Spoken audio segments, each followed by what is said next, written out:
आप लोग देख सकते हैं कि जमशेदपुर में धूमधाम से होली मनाया जा रहा है और यहाँ पे लड़के लड़कियाँ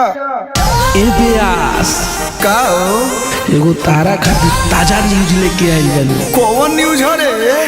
यही के बता दी कि चलब।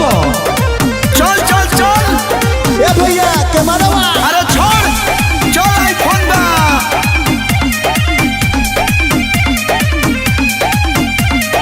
काहे खाती हाला घरे होता भौजाई हमारा के साफ साफ दहना बताई। भौजी हो मुंह खोलो कुछ तो बोलो। अरे काहे खाती हाला घरे होता भौजाई हमारा के साफ साफ दहना बताई।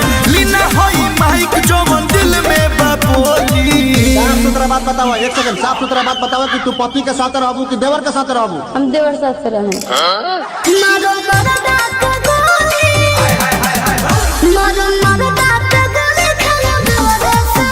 हाँ जी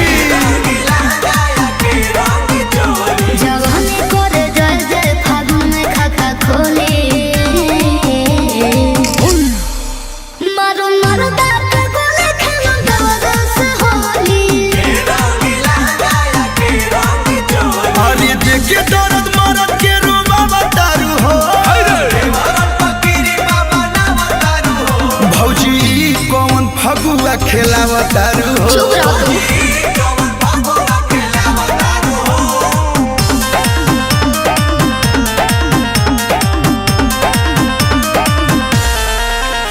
अरे काहे खिसियाइल बारू खोलया जुराज हो।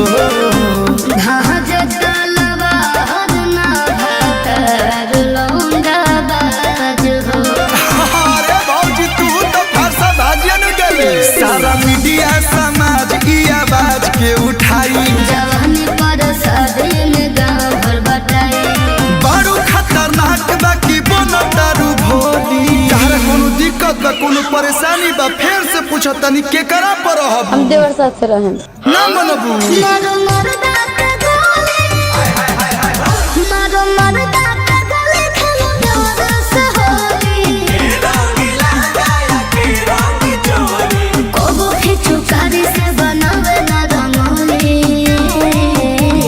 डिजाइनर है का?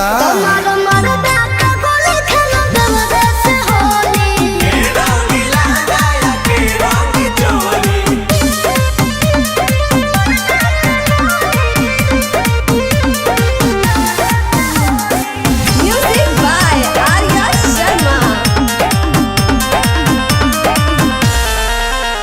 अरे कांड तू बरांड कोइलू हंसता जवार हो। रह जाए देवर पदे होई तो यार हो। हे भौजी तरह ये जाई राम के करा ना भाव। अरे आखिरी बेर सोच ल तू अपन इरादा। भाग जाए मीडिया तो बोलो जोनी ज्यादा। बोलू अखिलेश लेके चल अपन टोली। नमस्कार प्रणाम कैमरामैन फोकस करो। ये औरत अपने पति के साथ नहीं रहना चाहती लेकिन लास्ट में पूछा तनी के करा साथे रहब? हम देवर साथ से रहें। ई ना मानी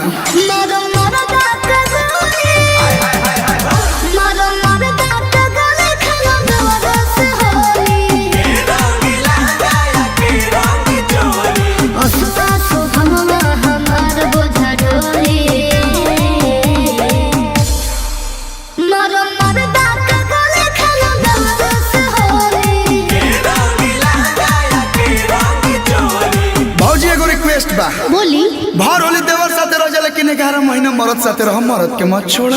ओके।